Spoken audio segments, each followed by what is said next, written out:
Good afternoon. Welcome to Fox 9 All Day Live on this Tuesday. Rob Wilson sitting in for Amy Hockert again today, noon here on this another kind of gloomy day as the temperatures continue to creep up a little bit heading into the weekend, but kind of in those 30s right now and gray. A lot of live events that we're paying attention to today. A lot going on. We're about to get an update on the search for Nancy Guthrie in Arizona, the mother of Savannah Guthrie, the NBC anchor. We understand there's some new information to come out here in a moment. Other live events that we're paying attention to, we're going to be going to a news conference in Bloomington where they're announcing arrests after another human trafficking operation there. They've had several over the past year, one last November, one about not quite a year ago that had some arrests. We're going to toss now to a cut-in from Fox News about updates in the search for Nancy Guthrie.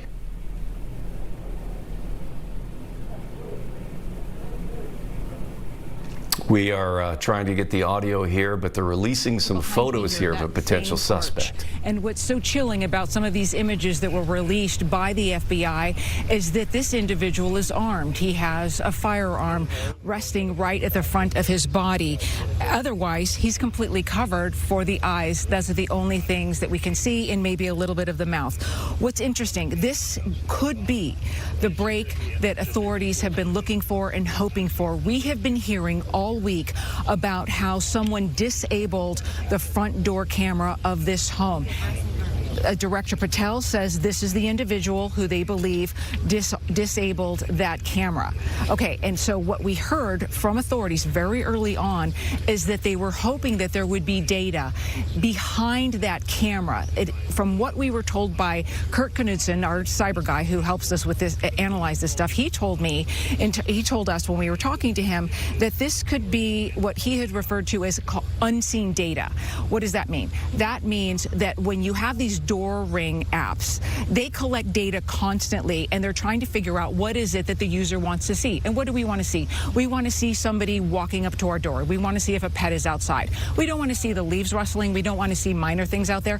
But the app is sifting through that. But as it's sifting, it's collecting data. So it's not something that you're seeing as a user all the time, but it exists. And the FBI has been digging through mountains of this type of data to try to get to this exact moment.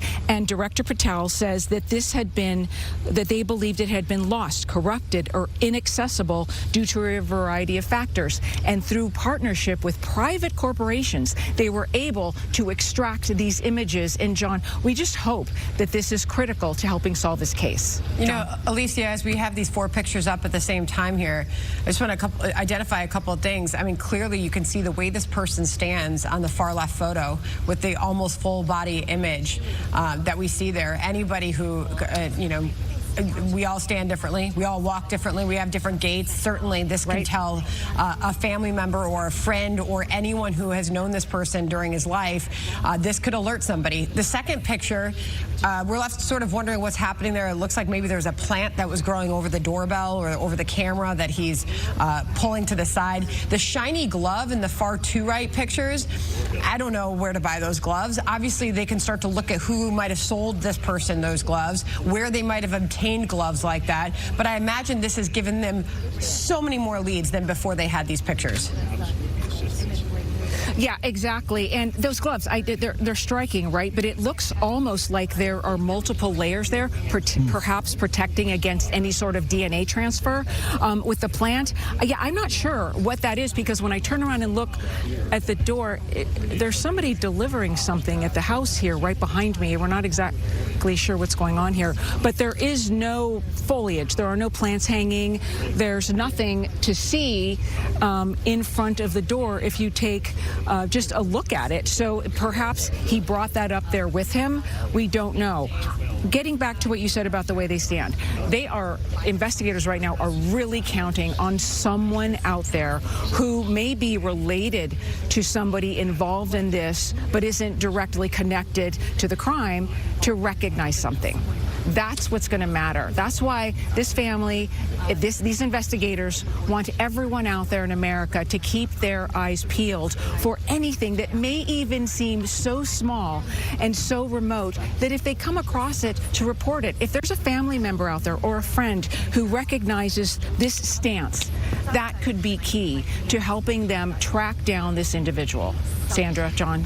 Alicia, when you look closely at these photos, you do see a few things. You mentioned it looks like the gloves are layered. It almost looks like somebody has pulled a pair of nitrile gloves over a pair of maybe woolen gloves or something like that. And then the last photo, the one on the far right, I'm not sure if that's a shadow or you can see a little bit of a mustache there.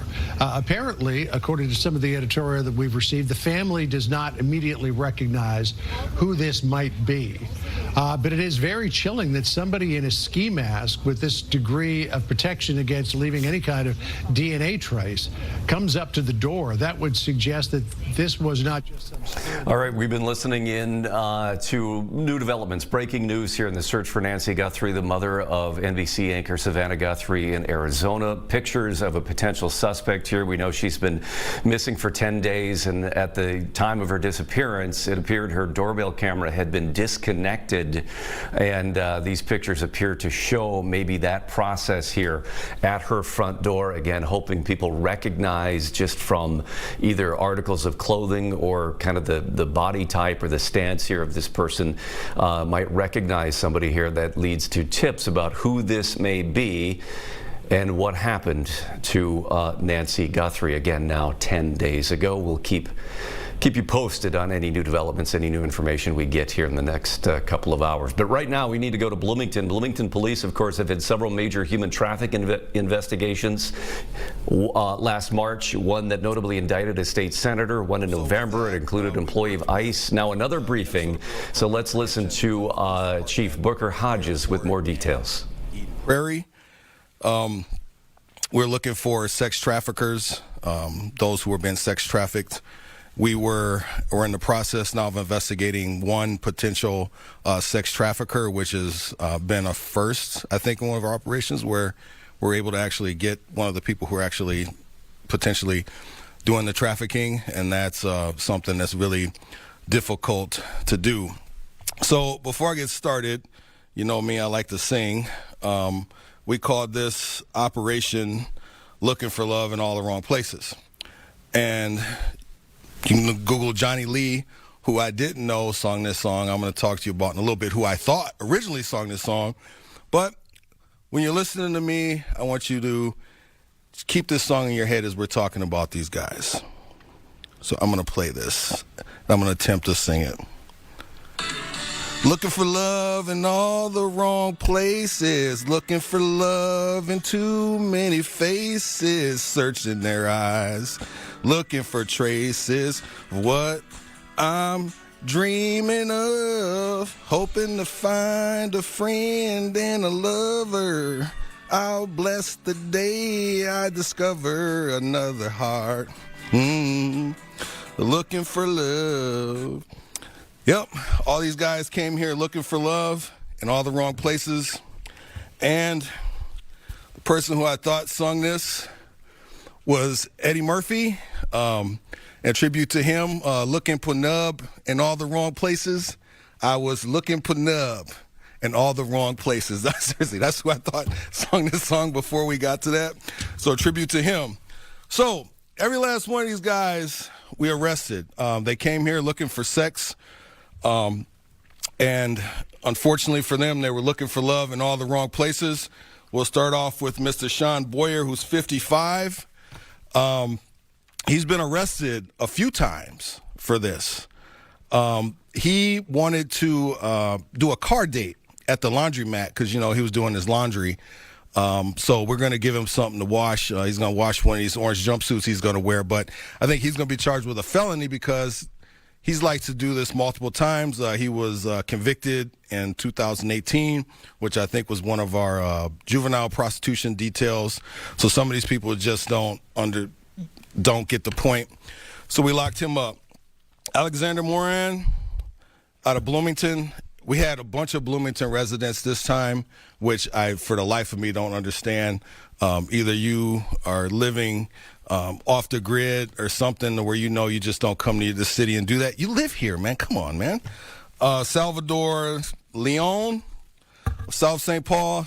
You need to stay in South St. Paul. Don't come to Bloomington looking for sex workers. I don't know. I butcher names all the time. From St. Paul, we locked him up. Mr. Gilbert Berlali, he is a IT worker for Hennepin County, and he loves to look for the big booty Latinas. Well, looking for the big booty Latinas got you locked up, man. Next, Asim Javard out of Richfield. You're close to Bloomington. You should know better, too. Miguel Quinala out of St. Paul. We locked him up, too. Eugene Okari. Sorry, there's like 30 of these guys. Eugene Okari out of Brooklyn Park. We locked him up.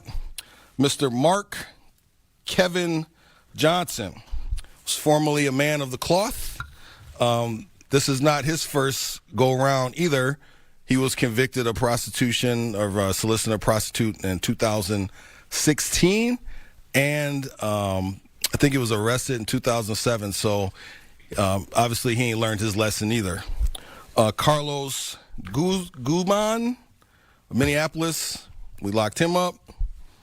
Farhad Saeed, we don't know where he's from yet, so we're still trying to figure that out, but he's 20 years old. He got locked up. Mohammed Ali, he was a member of a law enforcement organization in a civilian capacity. I think it was Metro Transit, so we've locked him up too, and I think they've probably parted ways with him or starting some investigation with him and his employment. William Lima out of Brooklyn Center, we locked him up. And my man travels all the way up here from Florida, Delamine Beckman. He hails from Port St. Lucie. I know it's cold up here in Minnesota. You want to get warm, dude, but don't come to my city trying to pay for it. That's where he got locked up. Conrante Cannon, we locked him up, and he was concerned about the well-being of the sex worker due to the alleged size of his genitalia. Well, come on, man. Next, Samuel Nargan. Some of you may remember him. He was featured in a Star Tribune article in 2022 as a coffee, we call him the coffee man. He likes VIP coffee, and he does a lot with coffee. Well, we don't brew coffee in the jail, but we do give you a Jimmy Dean's breakfast sandwich. Mr. Brashad Johnson out of Maple Grove. This is the most disturbing arrest that we've had here. He is a backgrounder for ICE, Homeland Security, and federal agencies. So when you're getting your security clearance, this is one of the guys that does your backgrounds, which is kind of scary.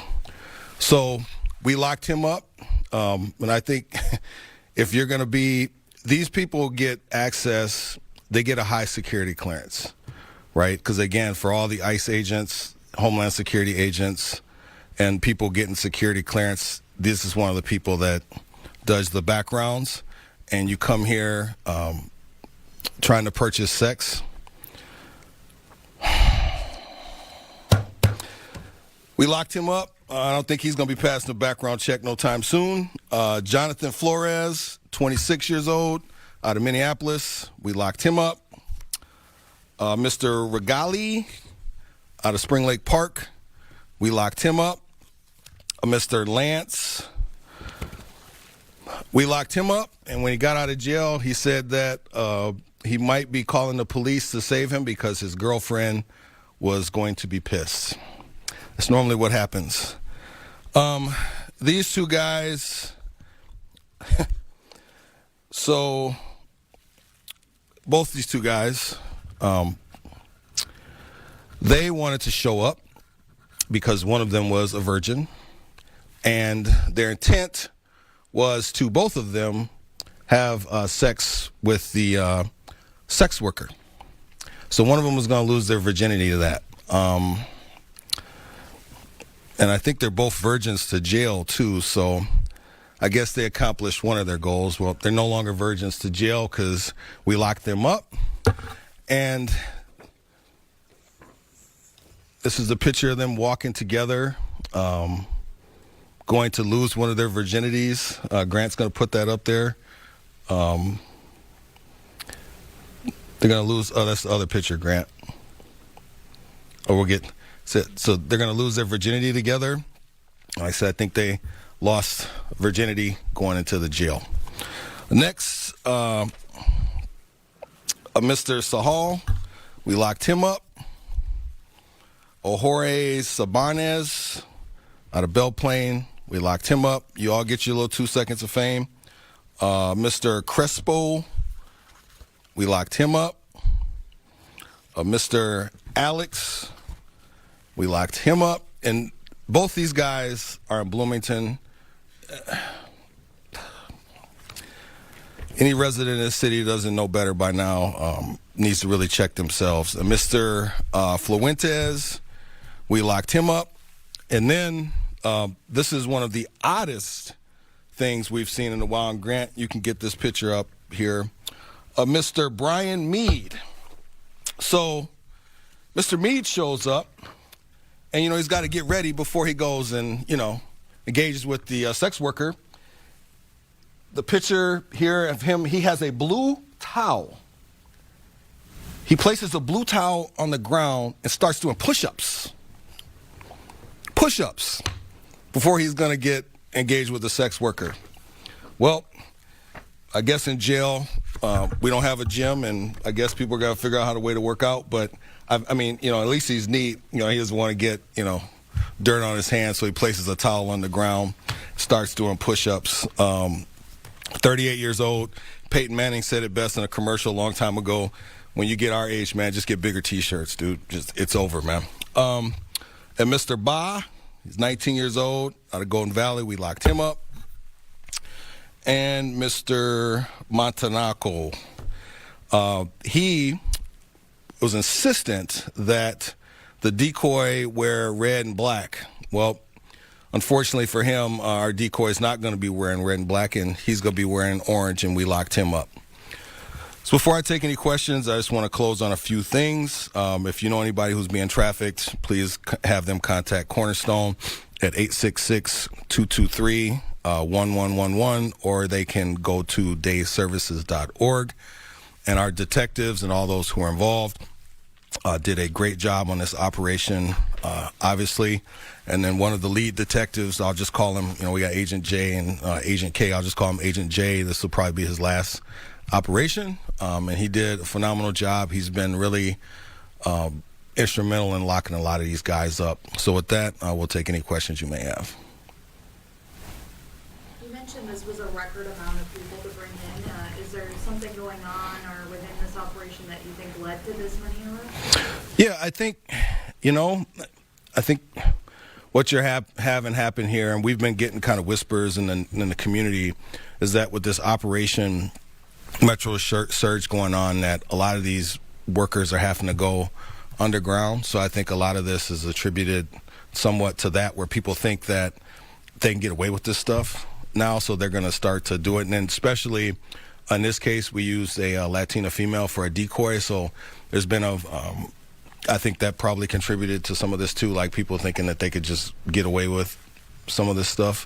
That's a lot of people, over 300 something people that we chatted with in 2 days. That's a lot of people, but just be rest assured, and I just want to get this out here too. Despite the fact that we got this operation going on, we still got work to do, and we're still going to arrest people for this.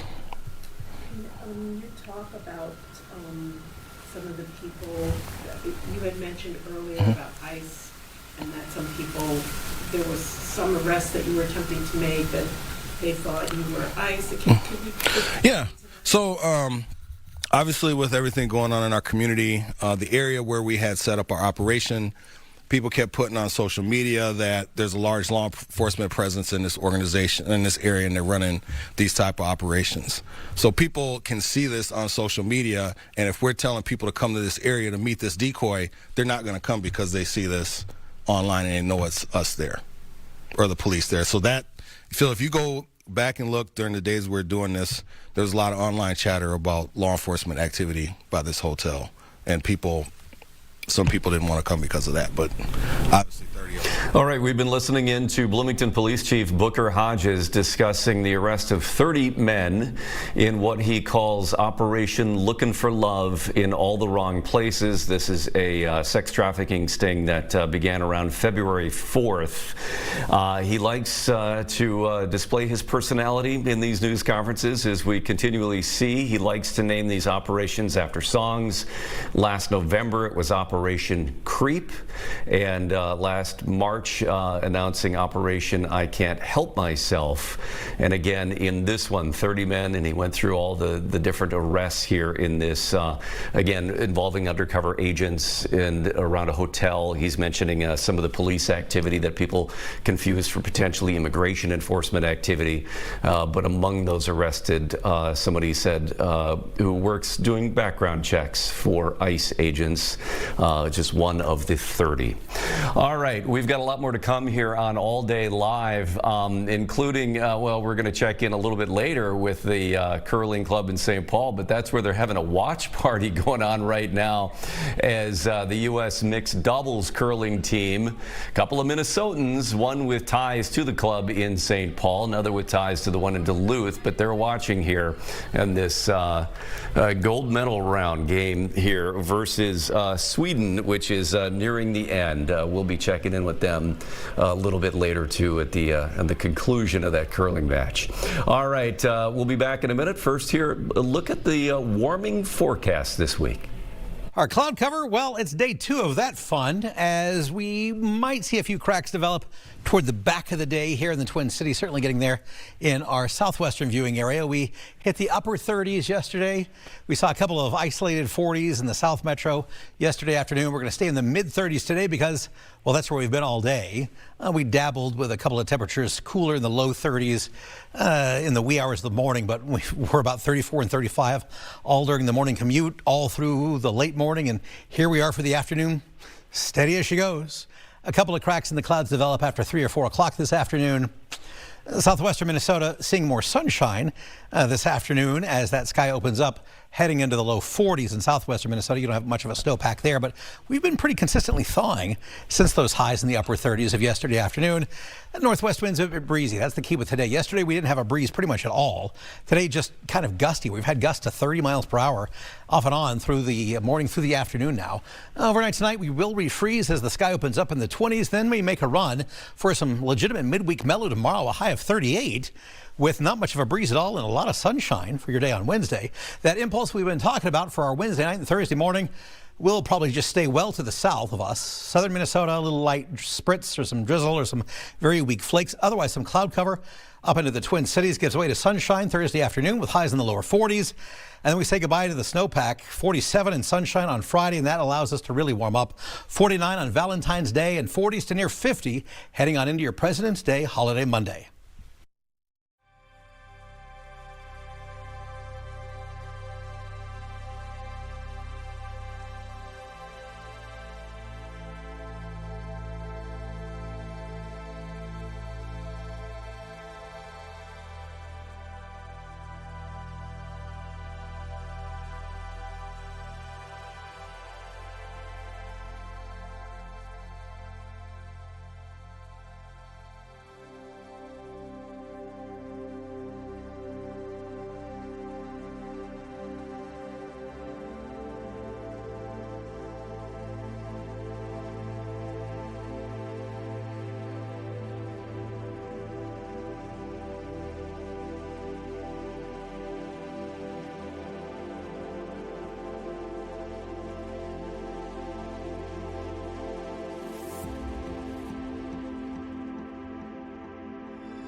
Welcome back to All Day Live on this Tuesday afternoon. You know, one of the very important issues over the past few decades, and certainly the past few years, is mental health. And that care has improved certainly across the board. But in the area of aviation, a lot of professionals there, pilots, air traffic controllers, afraid to ask for help because they fear losing their licenses.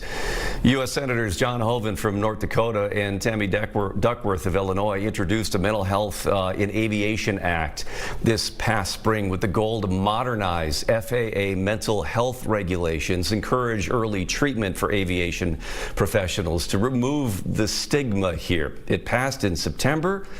It is still ongoing there in Washington, but at the University of North Dakota, the aviation program has been working the past few years to really take a deep dive into this, to improve mental health care for students. So UND psychologist Skye Overbo specializes in aviation psychology, joining us now. Thank you for being here, and certainly got to say that Skye seems like the most appropriate name to be working in the aviation field. Yeah, who knew? Yeah. Give us your background in this. I know you came into the UND aviation program, what, about 3 years ago or so, and I think when you came in there, you said you were shocked that this seemed 20 or 30 years behind in the aspect of mental health. It's the resources in the aviation industry. Tell us what you mean by that, what you discovered then. Yeah, and just before I start too, I want to make sure that, you know, we recognize that these are my opinions and not necessarily UND's opinions. Absolutely. But when I came in, I was shocked at how much stigma and fear there was still surrounding mental health. Because you look at all other college students and other just adults in the U.S., and most people are generally okay with talking about mental health. There's a lot of resources out there. People are sort of pushed into therapy or mental health care if they need it.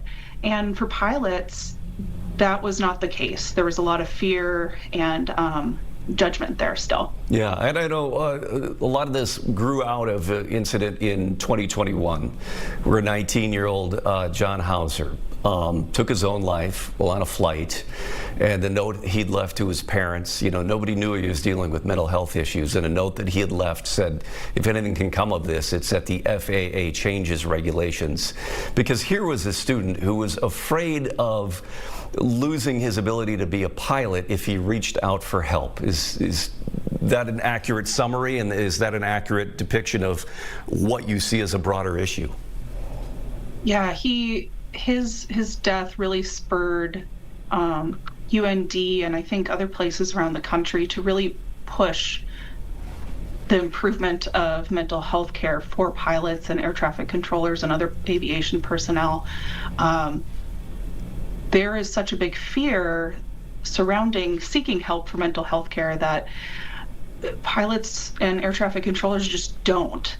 And by the time that they feel the need to reach out for help, it's too late. And that's what UND and a lot of other organizations around the country and around the world are trying to prevent. We want people to reach out early and often and prevent problems before they get to be those big, overwhelming ones. Yeah, what is the history here, the reality of this? If somebody in aviation, historically, before the changes that you're implementing here, if they did reach out saying, you know, that there was a mental health issue, you know, if they had that stigma, that fear, because what would happen in those scenarios when they reached out?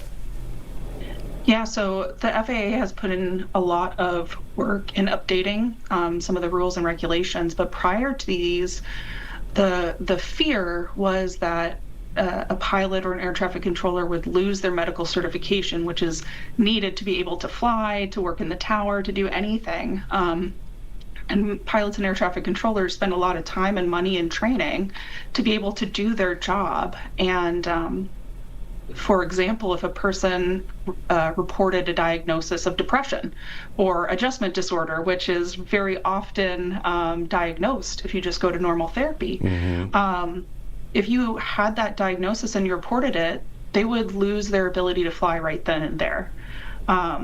because their medical would be taken away. Yeah. Now the FAA has put in these new rules and regulations that allow for some of the more minor diagnoses, such as adjustment disorder or unspecified anxiety disorder, depression, to be given a medical, not even a special issuance, which is usually required for mental health concerns, but the Aero medical examiner is able to automatically give that at their appointments, which speeds up the process significantly. Certainly, that's and you can kind of understand when you're dealing with aviation. If somebody reports mental health, the conventional thinking for so long is, well, we can't have them either controlling aircraft or behind the controls of an aircraft.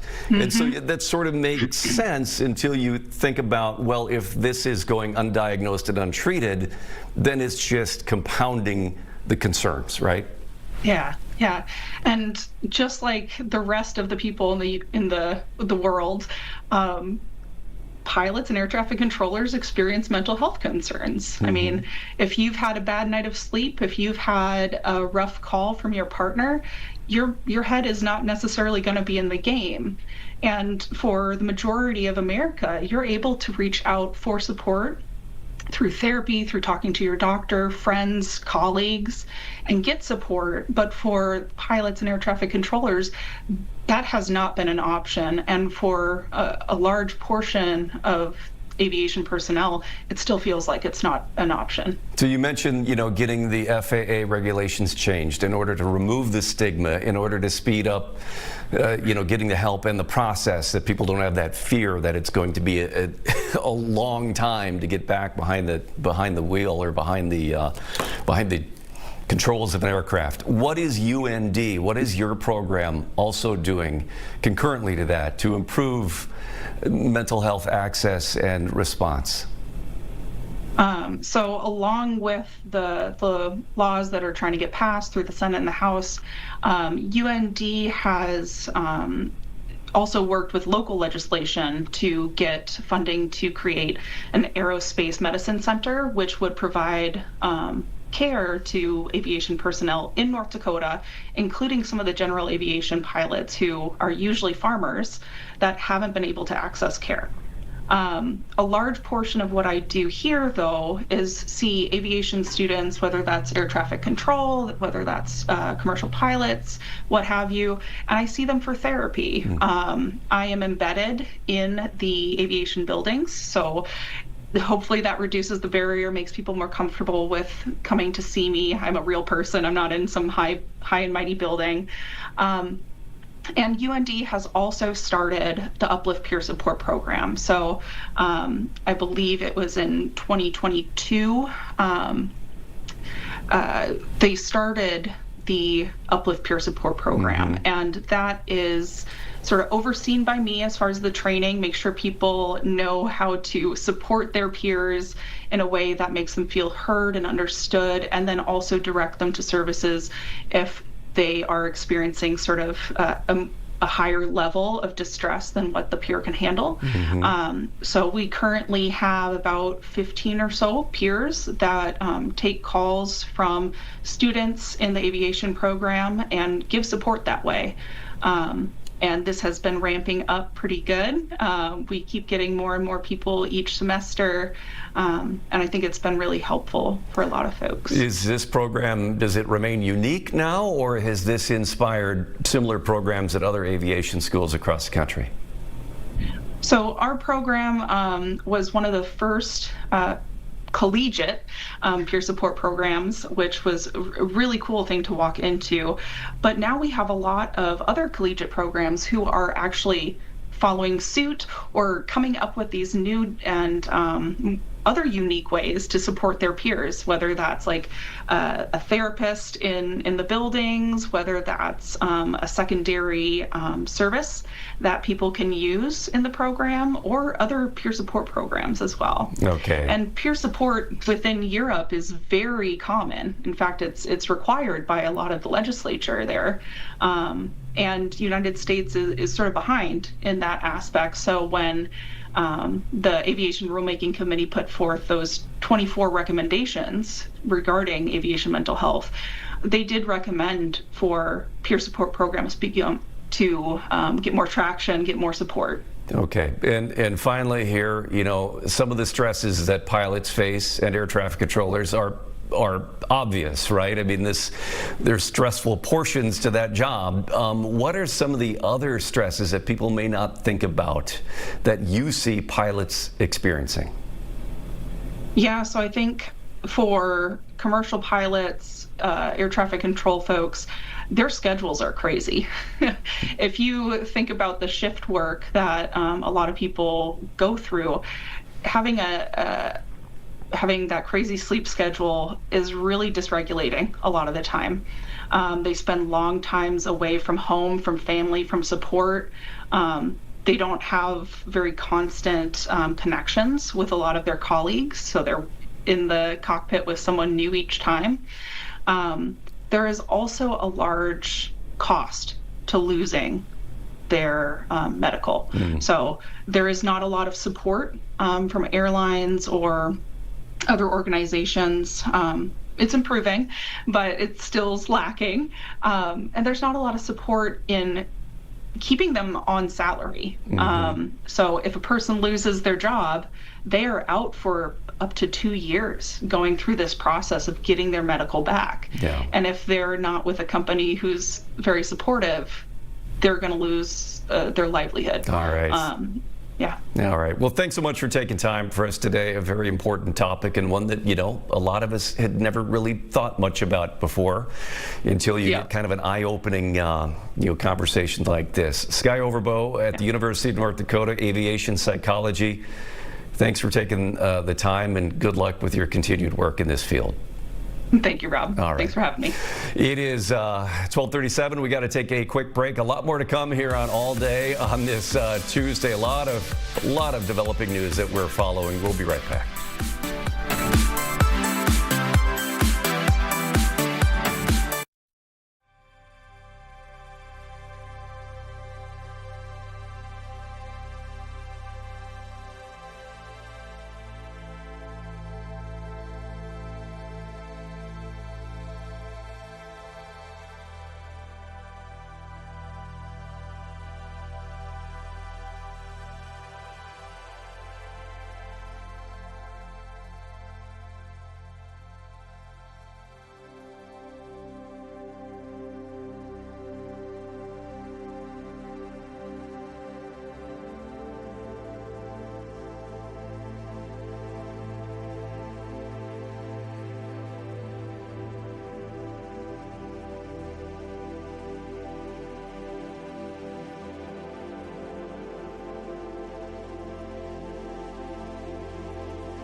Welcome back, Fox 9 All Day on this Tuesday. Rob Wilson sitting in for Amy Hocker today. Something we brought you at the top of the hour. We want to update you again here. Breaking news on the abduction of Nancy Guthrie, the mother of NBC anchor Savannah Guthrie. And that is some images released now of a possible suspect. These appear to be taken from a doorbell camera, potentially. This was certainly at the beginning of this 10 days ago. It was the 31st of January.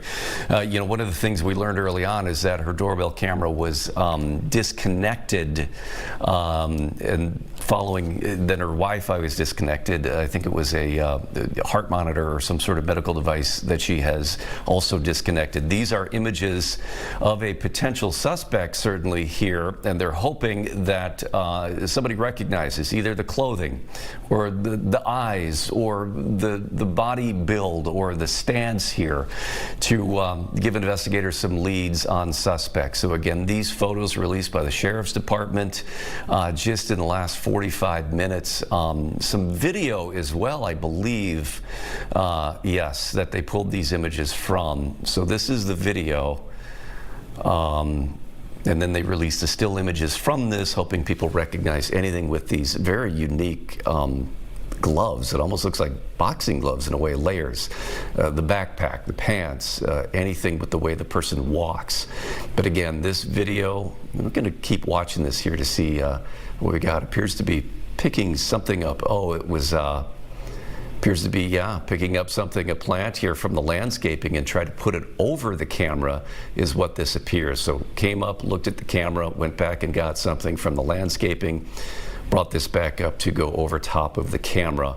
But again, between this video and then the stills pulled from this, the Pima County Sheriff's Department hopes that this leads to tips about a potential identity of who this could be as somebody wanted for the abduction of Nancy Guthrie, again now 10 days ago.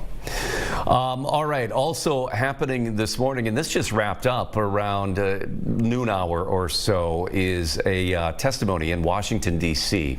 about the ongoing immigration operations here in Minnesota, but also just across the country here. This was the House Committee on Oversight of the Department of Homeland Security. They were questioning the heads of ICE, of Customs and Border Protection, and U.S. Citizenship and Immigration. As many of these committee hearings go in Washington, they end up being very partisan affairs, depending on the topic and depending on where the different parties divide. This certainly is no exception to that, if not even more so partisan, considering the topic here, where the Republican members of this committee very much complimentary of the heads of these agencies, and the Democratic members of this committee very much critical of the work here. Let's take a listen to a portion of this hearing today. Has ICE hired anyone who is charged with a crime related to the January 6th riot here at the Capitol? Sir, I don't have that information, but I would say no. Would you, could you find out and please report back? Yes, sir. I'll get that. I'll take that as a given. Would you hire someone who attacked police officers here on January 6th, even though they were unfortunately pardoned by the president?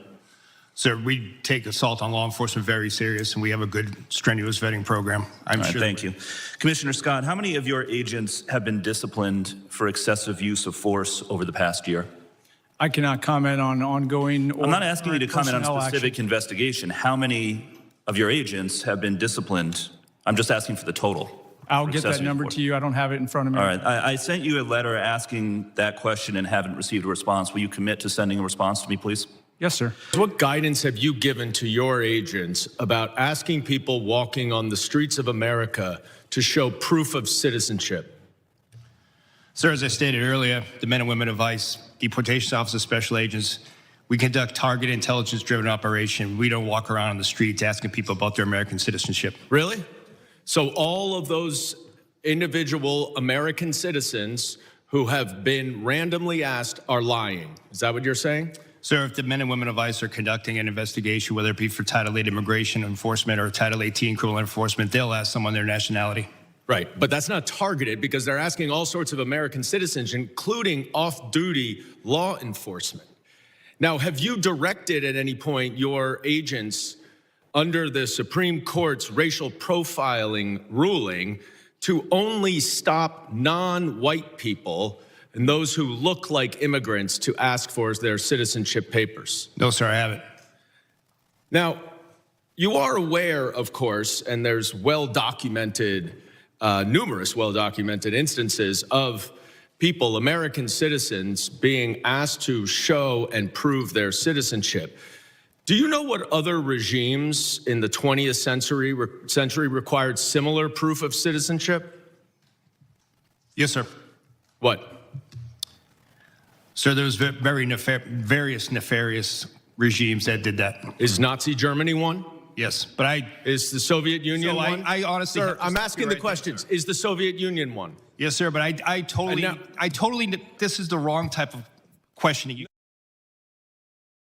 All right, that was a portion of a hearing on the House Oversight Committee on the Department of Homeland Security, and that there, what you just heard, some of the Democratic members who were very, very critical in their questioning of the leaders of ICE and Customs and Border Patrol and immigration enforcement agencies there. We are going to head now to the briefing at the White House. This is with spokesperson Caroline Leavitt. We're going to listen into the briefing here now from the White House. Finally, on Friday, President Trump and First Lady Melania Trump will travel to Fort Bragg in the great state of North Carolina to meet with military families and the heroic members of our special forces who carried out the successful Operation Absolute Resolve in Venezuela and helped bring narco-terrorist Nicolas Maduro to justice. I know the President and First Lady are both greatly looking forward to this visit.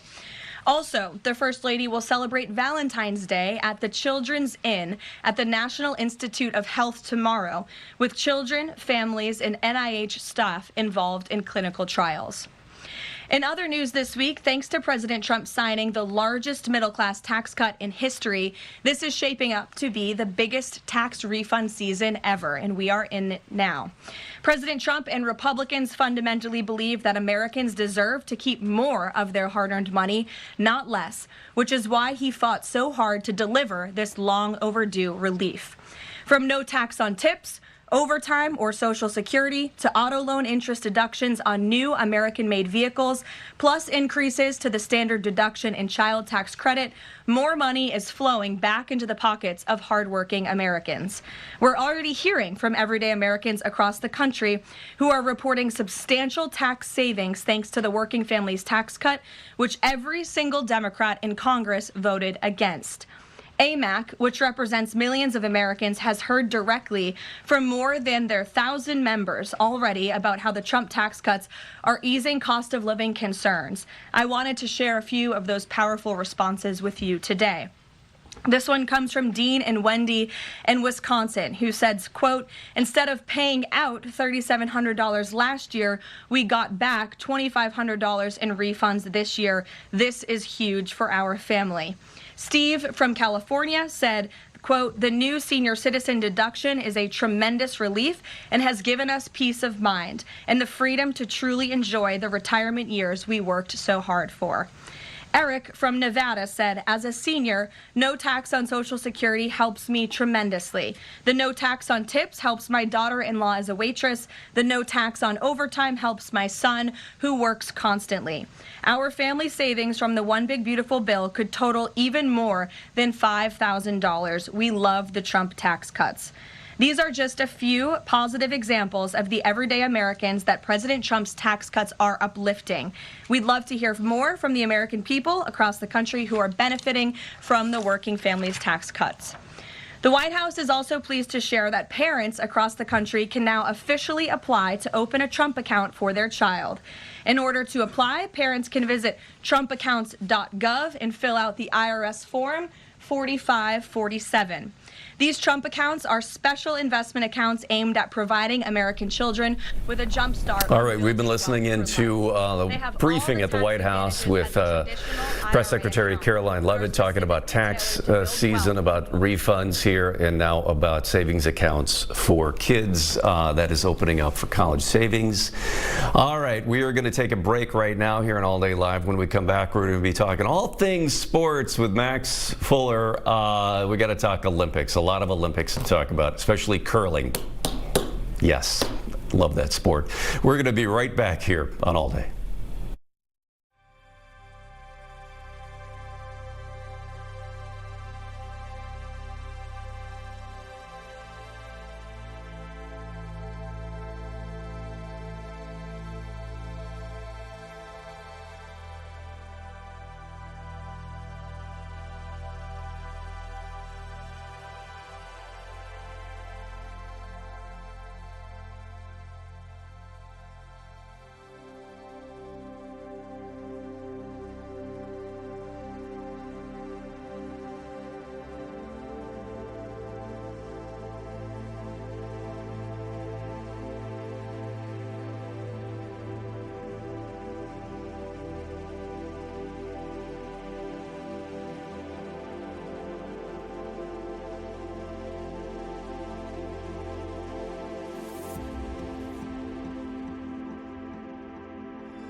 All right, welcome back to All Day on this. It's Tuesday, right? I lose track already. So Max Fuller's joining us to talk all things sports. And, you know, of course, thank you for being here. Thanks for having me. And we got to mention the shirt, the Barbie. I got the Barbie shirt. The Barbie shirt. Even though I'm like the Ken, you know, I'm Ken. I'm like Ken Ron or whatever. I don't know what my name would be, but I'm Ken. But I got the Barbie shirt to make my daughter laugh. And did it work? It worked. It always works. It always, every single time she sees me, she just kind of. It used to work more when she was a little bit younger. Now that she's about to turn 13, it's more of an eye roll, but it makes me laugh. You know? Well, then you reversed it. You can be amused at her disdain. Right. Now.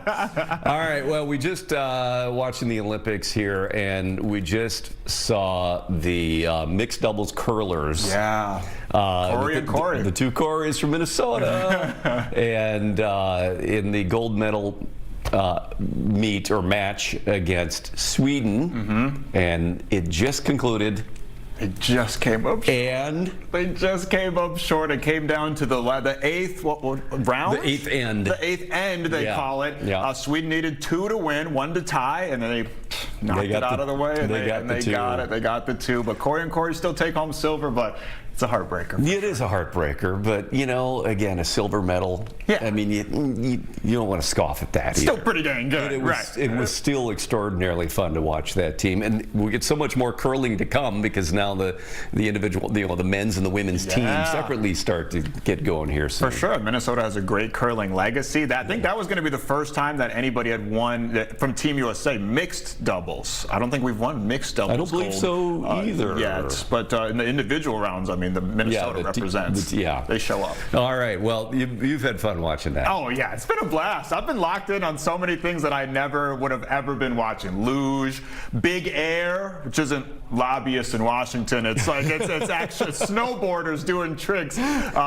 the air. And it's been amazing. I love watching the Winter Olympics. Let's talk about the next thing that people are going to be keeping an eye on, and that's a hockey game. Yeah. Starting in a little bit. U.S. versus Canada, women, both teams undefeated at the very end now. This is the finals of the preliminary rounds. Right. So, I mean, this got a lot riding on it here. For sure. Pride, for one. And this is up there with the great rivalries. Yes. It's like Lakers, Celtics, Ali, Frazier. People that sit behind me at sporting events in my afro. I mean, it's right up there with the great rivalries of all time. Check this out. All time, Canada leads the series 25-23. All-time goals, 135 to 133. Wow. No other country in women's hockey has ever won Olympic gold or World Championship gold aside from the USA or Canada. Oh. This is as close can be. Like, this is, I mean, not only is predicted to be the gold medal game, it's the only gold medal game we've ever seen. Right, which is what makes this preliminary game feel like a gold medal game before we even get to the gold medal. And the USA was schooling Canada on the preliminaries to the preliminaries on the way up to the Olympics. Both teams have been dominant. I think Canada's outscored their opponents something like 9-1. And Team USA, listen, I know their goal song is Freebird by Leonard Skinner. It could be You Can't Touch This because they're outscoring teams 15-1. Yeah. Their only rival is Canada, and they're looking to put a beat down on them in about like 5 minutes. All right. You talked about we were watching some skiing today, a bronze medal for U.S. women downhill skiers, and they're not the ones that you expected. It's Jackie Wiles and Paula Moltzen, who upstaged their teammates, Breezy Johnson and Michaela Schifrin. They're the big names. They finished 0.06 seconds ahead. This was the was it the combined? It was, yeah. It was like the combined. I don't know if it's like team, because it's not, because the U.S. had multiple teams. Obviously, like you said, Italy had multiple teams. And Paula from Minnesota, she's a Minnesotan. She's one of us, and taking home a bronze medal and upsetting a huge upset in that world of their own teammates. Yeah, of their own teammates. We would prefer to see them both on the right. Yeah. What's that, Ryan? I'm sorry, Brian just Oh, yeah. He's given us the rap. Well, we want to talk about Lindsey Vonn, though. After that crash, she released her first statement about the crash that, of course, ended her Olympic comeback dreams here. And we have the full screen here that says, "I was simply 5 inches too tight on my line when my right arm hooked inside of the gate, twisting me and resulted in my crash." And you see her in the still photos that, you know, she just caught that gate. It spun her around. Says her ACL and past injuries had nothing to do with that crash whatsoever, but she had a complex tibia fracture, currently stable, will require multiple surgeries to fix properly, and went on to say that "I tried, I dreamt, I jumped. I hope if you take away anything from my journey, it's that you all have the courage to dare greatly. Life is too short not to take chances on yourself, because the only failure in life is not trying." There you go. But it could be probably the end, according to, you know, an interview I saw with her father. If he has anything to say about it, he said this will be the end of her competitive downhill skiing. Yeah, an unfortunate end, a tragic end. But like she said, I think it's easy for critics and doubters to say, "Hey, she was 41. Maybe she shouldn't have come back to the end." But that's her choice. That's what she wanted to do. Well, and I think too, what you can say is that she didn't come back to lose. She came back to put it all out there, right? And that's how hard she was trying, and that it resulted in that crash. So I think, you know, that's why, is that she was so on the edge to get to that podium that's what happened. Absolutely. So I mean, she didn't want to go and place 12th. No. She wanted to win. She's out there to win. She's Lindsey freaking Vonn, one of the greatest of all time. All right, thanks for coming in. We got to wrap here. We could talk a lot more about a lot of stuff, but we got to take a break here. Here's a bit of Zen for you. Oh, that is Muskoska. Look at that. We got a little sailing going on out there. All right. Either way, beautiful day to be out. We'll be right back on All Day.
Jigen.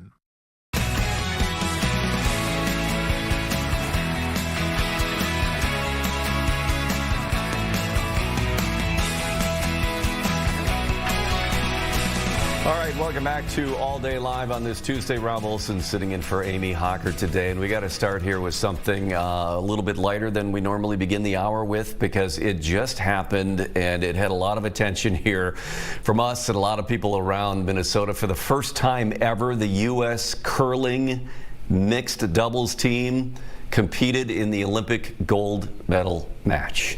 The duo from Duluth, and you know, there's a St. Paul connection as well. They just lost to Team Sweden today in the final end. The bright side here is there's still medals involved, and they're silver. So that's not too shabby. In St. Paul, the St. Paul Curling Club hosting a watch party for the game today for this match. And the Minnesota Curling Association President Lisa Rudolph at that party joining us now. I know you got a little smile on your face because it's sort of the mixed feelings here. You can be happy about a silver and bummed that it was that close to getting gold, wasn't it? Came down to the last shot. That's the best you can hope for in a curling match. Yeah. You don't have hammer. You lose a little bit of an advantage, but they had to make their last shot, and it worked out for them. So hats off to them. But a silver medal for us is fantastic. Yeah, We're and proud of them. We're happy for them. Came down to the last shot yesterday too to advance to this round, which was fantastic. Tell us about what it's been like there at the St. Paul Curling Club, and today, especially as they had that watch party, to watch these mixed doubles. I know Corey TC, who ties to Duluth, and Corey Dropnik ties to St. Paul. Yep, his family curls here. How many of his family? It's been super exciting. They've been fun to watch. The excitement is built throughout the week. We all wait for the Olympics. We love the Olympics. So anticipation has been building for 4 years. So now to finally get here and get to watch these games and cheer them on has just been great. Yeah, tell me about Corey's family that curls in St. Paul. Who all's in the? His mom, his dad, and his brother all curl here. His mom, dad, and brother. Of course, Corey Dropkin's mom, dad, and brother. Where are they? I mean, how many family members They're all traveled? in Italy. They all went over there, huh? Yes. That's got to be exciting. So his mom normally would be here with us right now, but she had better places to be today. Yeah. We'll forgive her. Yeah, I don't blame her at all. Nope, not one bit. What is the feedback you're getting from sort of maybe the uninitiated to curling? Every Olympics this comes around, and it's fun to watch, and it's fun, with U.S. always, and Minnesota represents well. So I mean, what do you hear from those that are sort of like familiar with it and interested? Well, I actually just got a note today from a friend of mine who I've known for years. He's always kind of teased me a little bit about curling, but the note today was now he gets it, and he's now a curling fan. I told him, welcome aboard. We're happy to have you. What do you think that it is that people maybe don't get initially about curling that then they get the more you watch? Well, first thing is that it's a lot harder than it looks. In a 2-hour learn to curl, you can learn enough to play the game and understand more when you watch it on TV, but it's tough. And you can spend the rest of your life then trying to get better at it. Yeah, I think it's fascinating too when you see, when they're calling out the numbers, which is really kind of is related to the seconds it takes to get the rock down there, but that kind of dictates the speed, and then you got to figure out the curl. I mean, how difficult, how technical do you tell people it is to figure out that exact speed? It's a lot of feel, and that's why practice is so important and doing it over and over, because in the course of a game, if you play a full game, you might throw 16 stones, and that's not really enough time to really get that dialed in. So it takes practice or a lot of years to know that a small change in that push off out of the half, like our starting block where we start from, makes a big difference 120 feet down the ice where that stone comes to rest. Yeah, and then the sweeping and everything too, and getting it to curl just correctly, and then it's stunning to me how at that distance that people can be so precise. Right. Well, you're moving that 42-pound hunk of stone or hunk of granite 120 feet down the ice, trying to get to land in a spot the size of a dinner plate. So there's a lot of variables there that can change that. All right. Well, of course, curling, even though the mixed doubles is done, we got a lot more curling to go in the Olympics. And what do you have planned at the St. Paul Curling Club to keep watching and keep rooting them on? Yep, just keep watching and rooting them on. That's the best we can do. Any more watch? Help more if we could, but that's all we can do. Any more watch parties potentially then coming up, I assume? We'll see how that goes. We'll see. Yeah. We'll take that as it happens. Hope so. Yep, exactly. Well, again, an exciting morning. Disappointing, but still exciting nonetheless because it was a gold medal match. Yeah. Yeah. Silver medal's good. Yep, silver's good. Lisa, thank you so much for joining us from the St. Paul Curling Club. My pleasure. Thank you for having me. All right, appreciate it. There you go. From the St. Paul Curling Club, as we saw the mixed doubles team of Corey and Corey take the silver medal in Italy. Well, amongst that, again, a lot of things that are happening right now. That just happened. A couple other things that just happened. Then a far more serious note as we deal with news of the day. And, you know, one of the major concerns from Operation Metro Surge, which is still ongoing, is the impact on small businesses, fewer customers, fewer workers, maybe even potential partial or full closures of businesses. So at around, late this morning, Governor Tim Walz highlighted the impacts. He was at the market at Malcolm Yards, which is a food hall and event center near the University of Minnesota. Here's a portion of that news conference from this morning. Well, the impact is pretty clear right here. This place should be hopping. This place should be full. We should have the 4 employees that would be working this kitchen be working here. They're not, which the trickle-down effect of that is, how do they make rent? How do they pay for food? How do they do the things they need to do? And so I think it's been clear over the last nearly 3 months now that we are long past this being anything about immigration. Again, I'm grateful for the great reporting that's been done. Of all the people that have been detained by ICE, 14% fall into that worst of the worst. Those are the people that we know about. We're seeing continuous stories about the conditions at the Whipple building and others, the horrific stories of Liam and the number of children that have spiked up that are in detention, all in the name of making our communities safer, none of which is true. We're here today to highlight the economic impact, and this is going to take some time as it shakes out, and it will be an ongoing rolling hit that is happening to these businesses. And Saeed is just mentioning, we just want to get back to do what we do best, normal, cook food for our neighbors, make some money, and go on about our lives. The incredible disruption that has been caused by what can only be described as a federal retribution campaign, and I say that because I'm not searching for words. That's exactly what the President of the United States called it. A retribution campaign against Minnesota. And we've seen it against our neighbors. We've seen the terror in the streets. We've seen the violence in our streets. We're seeing the economic destruction of this. And then we're seeing day in and day out the impact across state government. Since the start of Operation Metro Surge, many restaurants have experienced sales declines of 50 to 80%. Staffing has been severely disrupted, either because legal workers are afraid to travel to work for fear of being falsely detained, or because reduced customer traffic has forced businesses to cut hours.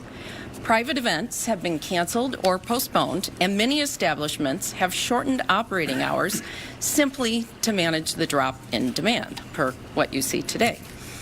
Hospitality businesses operate on extremely narrow margins. A prolonged loss of this scale is not sustainable. Many operators are already struggling to meet rent and payroll obligations, and some are only a few payroll cycles away from layoffs or permanent closure. Some have already closed. If conditions do not change soon, many Minnesotans may find the neighborhood restaurants and gathering places they rely on are simply gone. Our industry is not asking for handouts. What we need most immediately is the restoration of normal life conditions so economic recovery can begin. Independent restaurants are struggling right now, and we are the big portion of the restaurant that exists in Minnesota, right? We are the infrastructure of our neighborhood. We are the livelihood of our neighborhood. And right now, honestly, we are struggling. The unfortunate part, people see us open, but they don't see how are we operating. I have an ask, of course, for the state. An immediate one, or the urgent one, is cash. We are almost out of cash. A lot of small businesses are out of cash. And to try to go and get grants or loan at this point, it's a long process. I would ask Governor if you have if you can help with at least the sales tax relief. Postpone it. Right? We don't have, it's in 10 days. A lot of restaurants, I don't think, are able to pay the sales tax. And if they have to pay the sales tax, they might not be able to pay the rent or utilities. And so that's an immediate ask we are hoping that you can do. And the good news is, like Governor said, even if it's a matter of days for them to leave, to us, it's a matter of months to recover from it. It's going to take us a long time, month, maybe 3 to 6 months for small businesses to get back on our feet and learn how to walk again, let alone run. All right, that was a portion of the news conference from this morning with Governor Tim Walz and others talking about the impact of Operation Metro Surge on small businesses. That was at the market at Malcolm Yards, which is a food hall, and certainly some of those concerns you will be hearing in the legislative session, which begins in about a week here in Minnesota. What help can be done for small businesses impacted by the effects of Operation Metro Surge. Other news this morning that broke about an hour ago, Bloomington police announcing another major sex trafficking sting. You know, they've had several of these. There was one last March called I Can't Help Myself that notably indicted a state senator, now former state senator. Another sting in November called Operation Creep that included an employee of ICE. Today, a media briefing on another trafficking bust carried out over the past week. Chief Booker Hodges, naming these after songs, called it Operation Looking for Love in all the wrong places. He certainly is not shy about having his personality as part of his news conferences. More than 30 men arrested, including one person that works for ICE conducting background checks. The chief revealed more details again about an hour ago. Here is some of what he said. Mr. Brashad Johnson, out of Maple Grove. This is the most disturbing arrest that we've had here. He is a backgrounder for ICE, Homeland Security, and federal agencies. So when you're getting your security clearance, this is one of the guys that does your backgrounds, which is kind of scary. So we locked him up, and I think if you're going to be, these people get access, they get a high security clearance, right? Because again, for all the ICE agents, Homeland Security agents, and people getting security clearance, this is one of the people that does the backgrounds. And you come here trying to purchase sex. We locked him up. I don't think he's going to be passing a background check no time soon.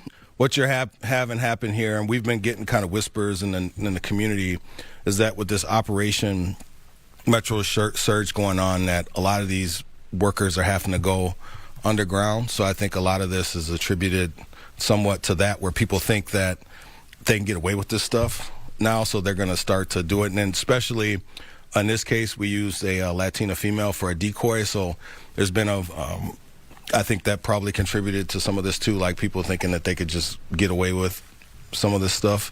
That's a lot of people, over 300 something people that we chatted with in 2 days.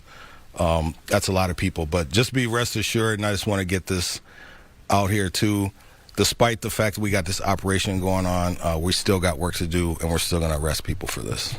All right, Bloomington Police Chief Booker Hodges announcing the arrest of 30 men in a sex trafficking sting that they conducted last week. And they mentioned there were some cases where people thought that this police activity might have been related to ICE, and that was going out over social media. But it was this sex trafficking sting around a hotel. All right, we got to take a break here on All Day Live. When we come back, a conversation with somebody who in their 70s did something very impressive up in northern Minnesota. Very impressive. Over 100 miles on foot. Awesome story. We'll be right back.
Welcome back to All Day Live on this Tuesday. Rob Wilson sitting in for Amy Hockert. You know, what do you want to do when you hit your golden years? And I'm seeing those sooner than later for me. Let's see.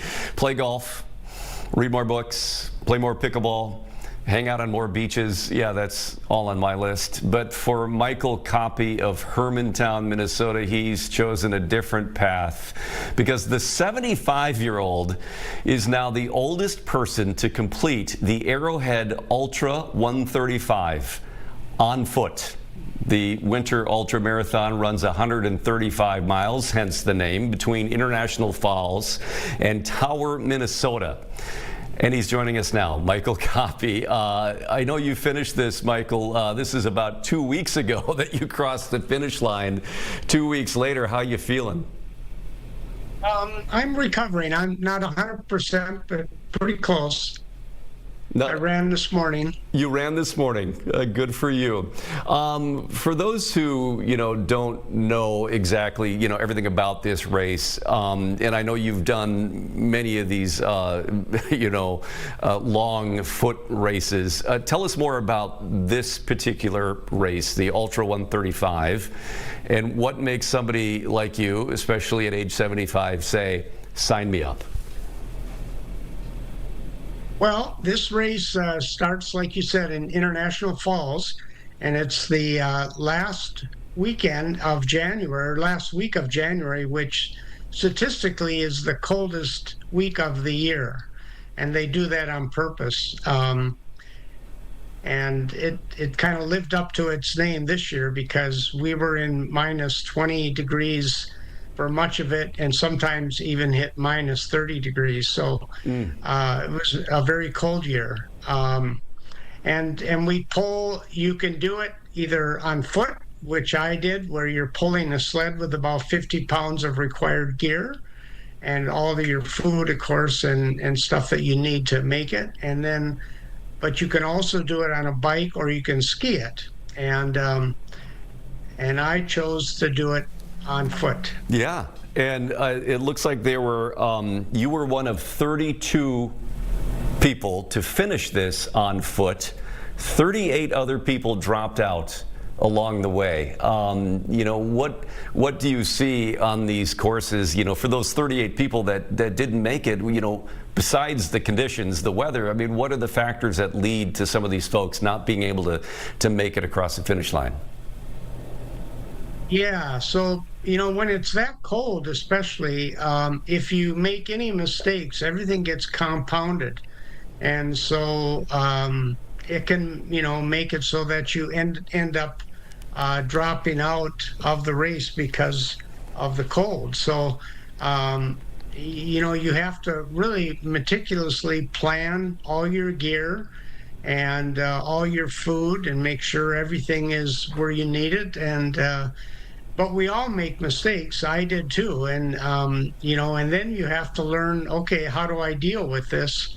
And that's a big part of the race is dealing with the things that come up and not letting those get you down or stop you. And I certainly had my own challenges, that... Let's talk about that. I mean, I read that you had sort of inadvertently mispacked some of your, was it powders or, some of your food? Tell me what happened. Yeah, so I get half of my calories through liquids, and I put in the water, I put a powder in there that has both electrolytes and energy and calories. And we have a drop bag for the halfway point that they let us do. And I mistakenly put all of my powders for the second leg, which would have brought me to the halfway point, in that drop bag instead of having them in my sled. And I didn't discover that until we got to Mel George, or actually to Gateway, which was the first checkpoint.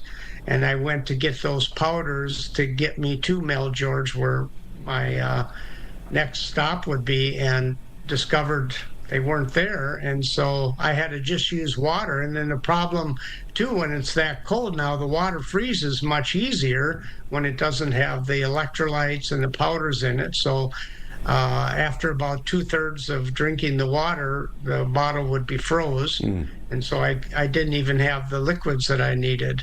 But I just had to learn to, do and eat more energy bars instead. Yeah. So you finished that was my first struggle. Yeah, in 59 hours and 30 minutes, and I know the cutoff is 60 hours. So you got in, 30 minutes to spare at least. I mean, was it ever a point where you thought, maybe I won't make it to the finish line this time?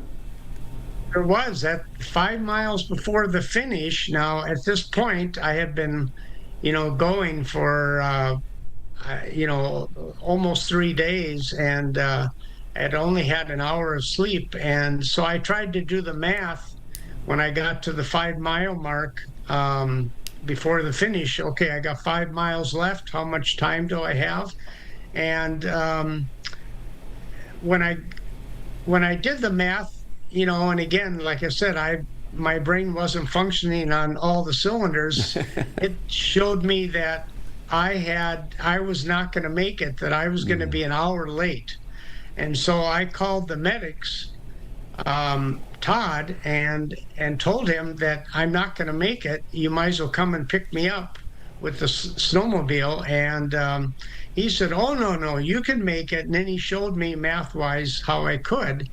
And so then I continued on. But I was convinced that I couldn't make it. So at that 5 mile. Well, you did it and became the oldest person to complete that on foot. And this is not your first ultra marathon. Tell us about what other races you have competed in.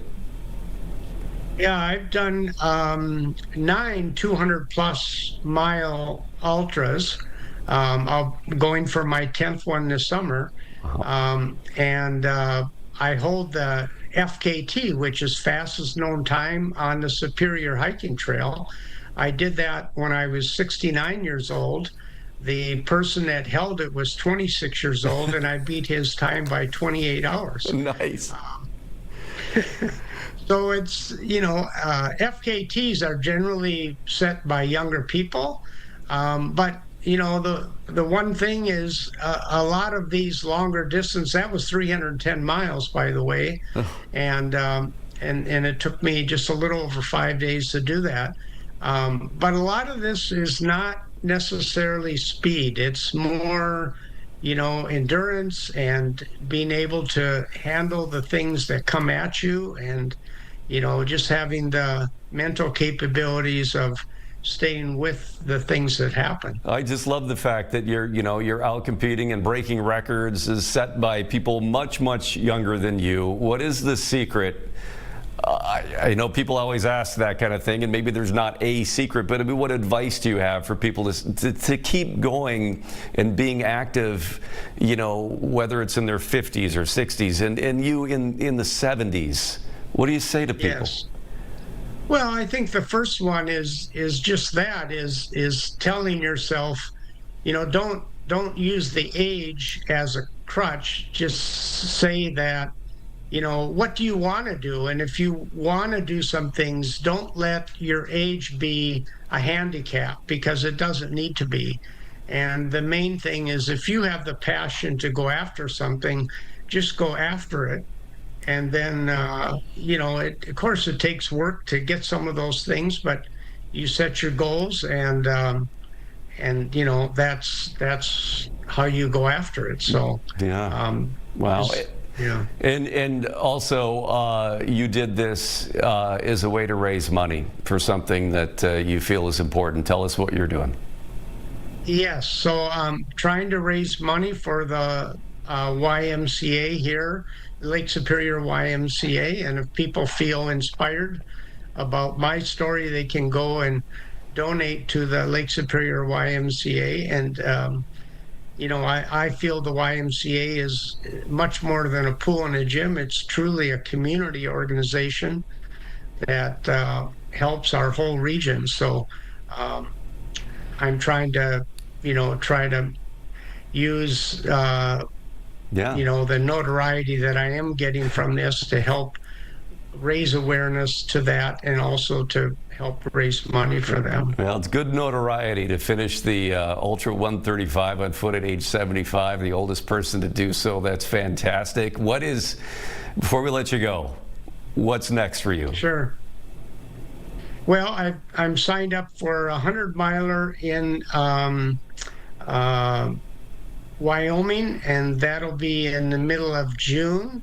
And that's Bighorn. And then I'm doing Summit 200, which will be 200 miles in Colorado. And that one starts at 9,500 feet and goes up to 12,900. And we never get below 9,500 feet. So that'll be a real challenge. That'll be at high altitudes, and coming from here where we're at about 1,000 feet. So I've got a plan to help me get ready for that. So. All right. Well, best of luck to you for getting ready for that. Congratulations on finishing this, being the oldest person to do so. I hope you keep setting records like that. Thank you very much. All right. Bye. Michael Coppy joining us at age 75, completing the Ultra Marathon, the 135-miler. He did it about 2 weeks ago in some brutally cold conditions. Of course, as he said, it's scheduled at the end of January for that purpose, to make it brutal conditions, but he did it with a half hour to spare.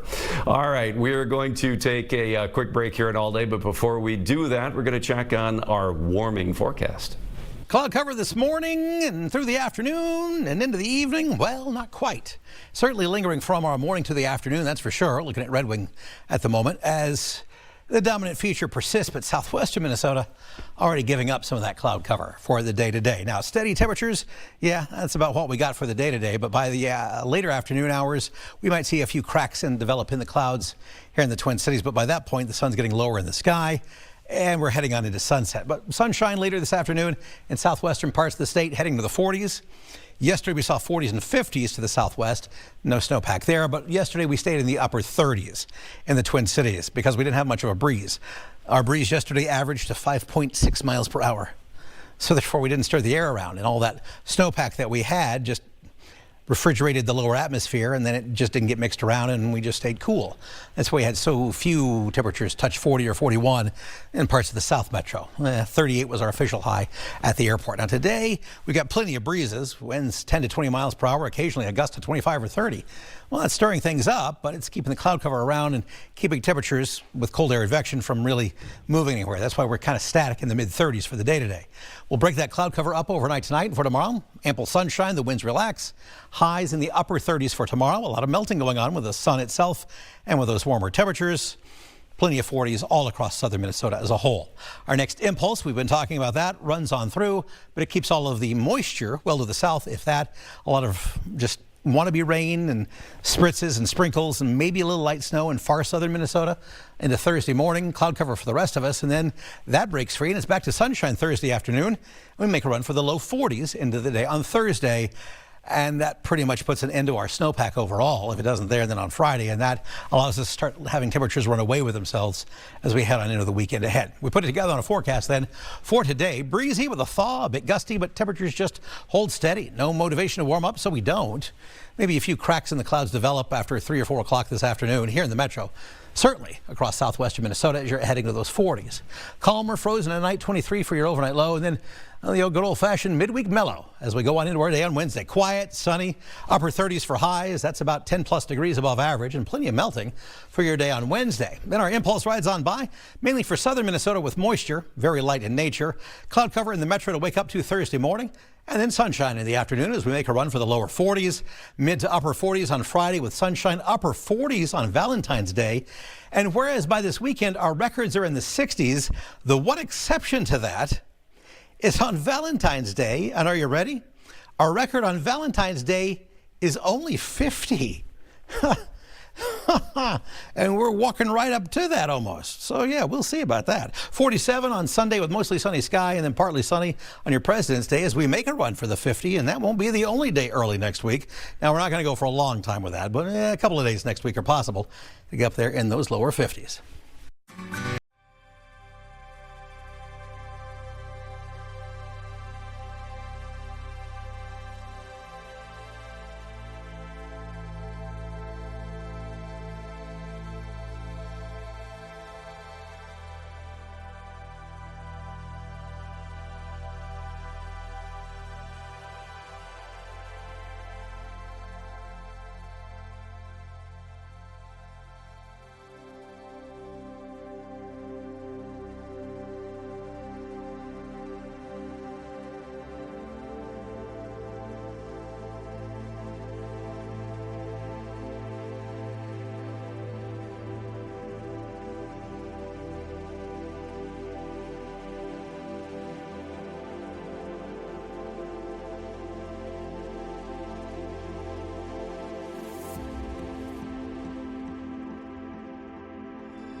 welcome back to All Day Live on this Tuesday. Rob Olson sitting in for Amy Hocker today. A couple things we're keeping an eye on right now. One is a U.S. Senate subcommittee on border security and immigration that is, we're waiting for this to begin. The hearing is titled Somali Fraud in Minnesota, the tip of the iceberg. U.S. Senator Amy Klobuchar is part of this committee, one of the minority members on the committee, and we are expected to hear from several witnesses, ranging from somebody from the Government's Accountability Office to someone from the Center for Immigration Studies. This is also from the University of Minnesota here, Eric Schwartz, the chair of global policy at the Hubert H. Humphrey School of Public Affairs at the University of Minnesota, is on that list here today. So we're going to take you out to that once that gets going here. We also want to update you while we're waiting for that on some breaking news here in the last, I don't know, in the last hour or so. Maybe this came out around noon today on the abduction of Nancy Guthrie in Arizona. Ryan joining me here to talk about this. We saw some video and then still images from that video, Ryan, that they released of a, they're saying a possible suspect. You can connect the dots here and say, well, this seems like pretty much the suspect that they may be looking for. Yeah, for sure. And Rob, these are the first images we've had. I mean, this is going on now well over a week now, 10 days, I believe, as the search continues for Nancy Guthrie, the mother of Today Show host Savannah Guthrie. And here they are right now. These are from the Ring doorbell of Nancy Guthrie's home. We had heard in the investigation that Ring doorbell had been disconnected at some point. So I think what I'm understanding is that authorities had to go and try to recover these images.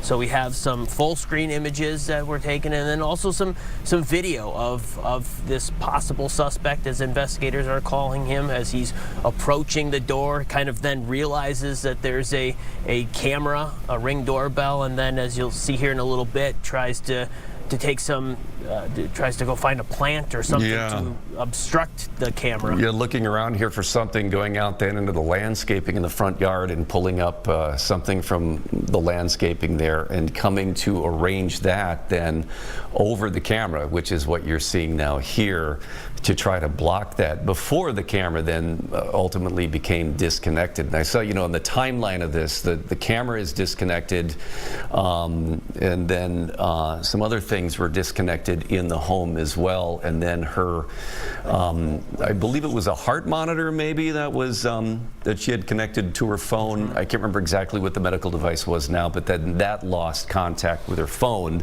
And so that was part of the timeline. So what investigators here are hoping that, obviously there's, a huge effort to disguise an identity with that kind of mask, with those gloves that look padded, almost like boxing gloves in a way, that are, used here. But certainly with the kind of the body shape, build, the stance, the gait, maybe the backpack here, hoping that somebody can give them some clues as to who this person is. Yeah, and I believe that the family has said they don't recognize, and again, it's a little bit tough to see here with the mask, but they don't recognize this possible suspect. And just to give you an idea, I'm trying to think of I'm trying to remember the timeline. I believe she was dropped off after dinner around just before 10 o'clock in Arizona, and then went missing a few hours after that, somewhere around 1 a.m. I think this might have been. So to give you kind of an idea of when this took place.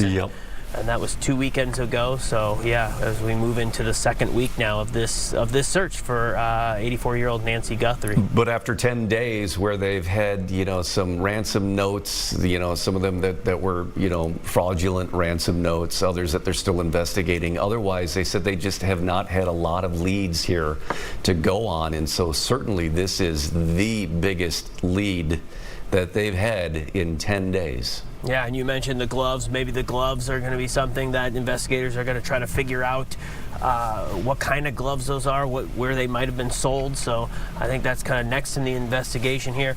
Rob, let's get out to Washington, D.C. now. That hearing that you mentioned off the top is getting underway here. So I see that's going again. This is titled Somali Fraud in Minnesota, the Tip of the Iceberg. This is a Senate committee, which Senator Amy Klobuchar is one of the minority members of this committee. We expect she would have some questions later on during some of the testimony. But let's listen in here to the opening remarks. Called U.S. government's actions racist, claiming that the Trump administration was unlawfully targeting Somali nationals. Not surprisingly, the ACLU rushed out to sue the Trump administration for simply enforcing the immigration laws as written. But fraud is fraud.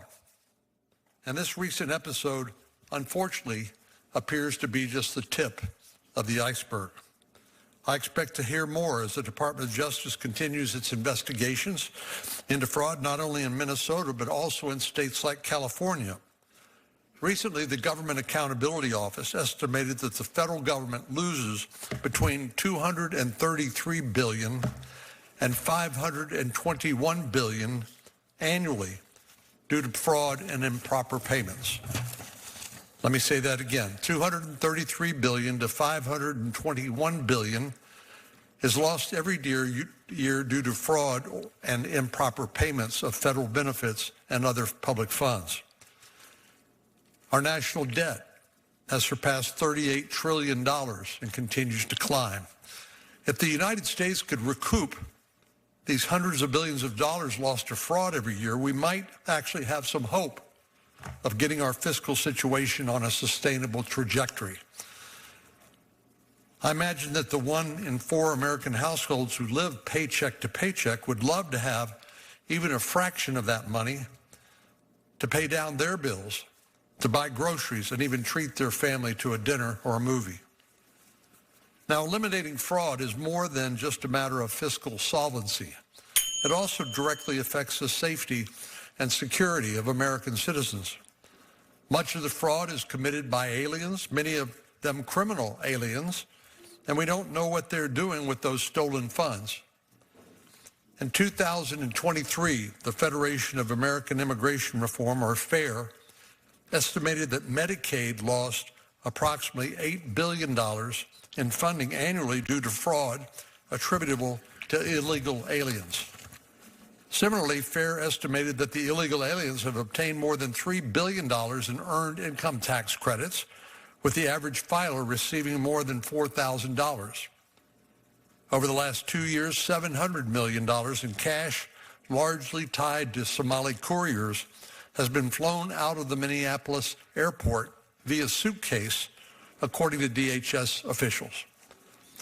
DHS officials say this cash transfer has been occurring for close to a decade, but the practice has increased in recent years. There are two major problems with this type of large cash transfer.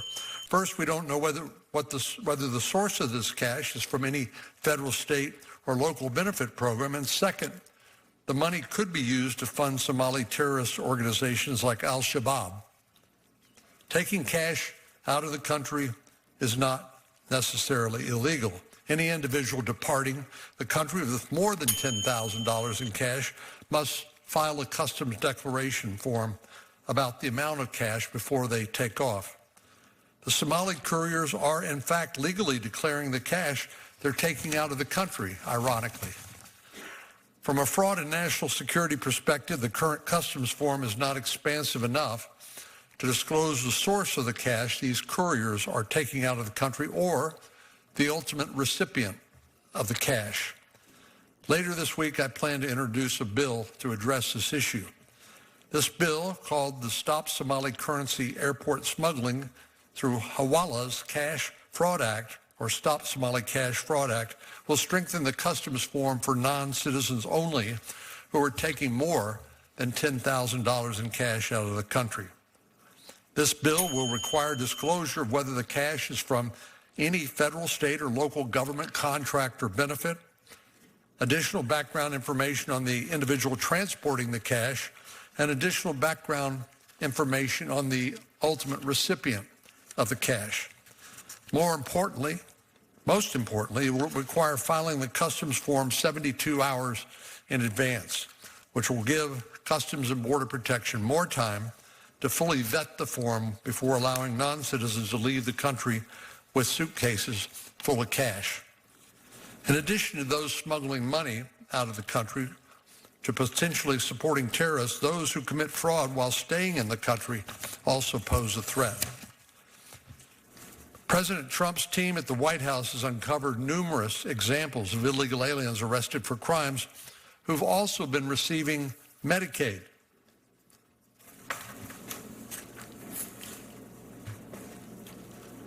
These individuals have been arrested for a variety of crimes ranging from child abuse to domestic battery to burglary to murder.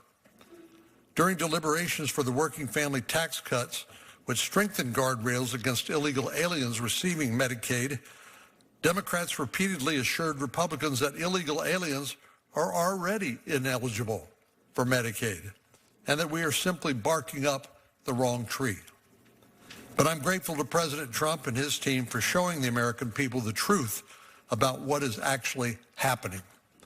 Fraud takes many different forms, but the harm to Americans is real and can even have life-threatening consequences. A quick internet search will reveal numerous instances of foreign nationals who've been convicted for fraud, everything from wire fraud, manufacturing and selling counterfeit documents, fraudulently obtaining mass numbers of H-2B visas, and much more. None of these crimes are victimless. Consider the damage done to countless U.S. citizens whose identities are stolen. According to one report, over $19 billion is lost to identity theft annually. And many of the individuals who've been defrauded have to spend their own hard-earned money and countless hours and headaches to fix a mess that came about through no fault of their own. Which brings me to another point. I'd like to remind the public of something that's hardly ever reported on by the mainstream media.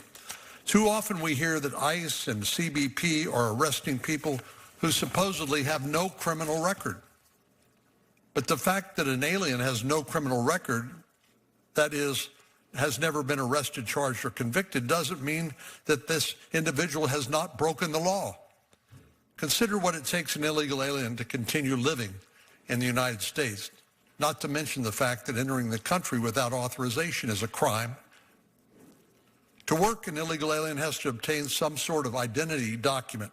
In many instances, the identity documents are fraudulent or altered documents of real U.S. citizens, and the alien has assumed that person's identity. Stealing a U.S. citizen's identity or Social Security number is a crime, but that isn't where the criminal activity stops. Once an alien has acquired a false identification, how would this person commute to work every day? Often by driving without a license, also a crime in most jurisdictions, or driving without insurance, also likely a crime. All right, we've been listening into the opening statements here on a Senate committee hearing in Washington, D.C. about Somali fraud in Minnesota. The opening statements here from Texas Senator John Cornyn.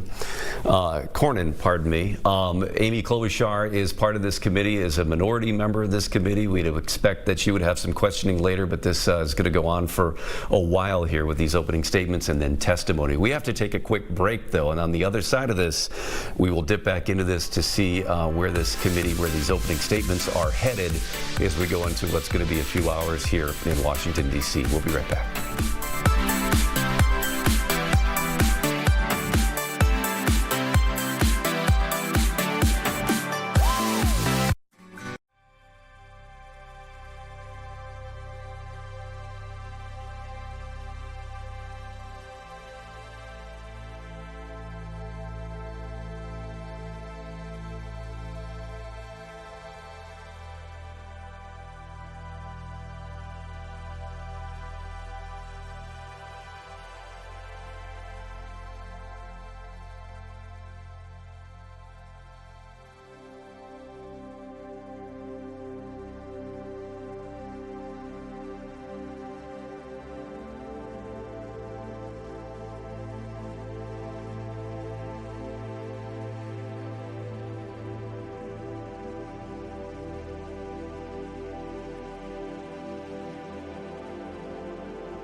Welcome back to All Day on this Tuesday.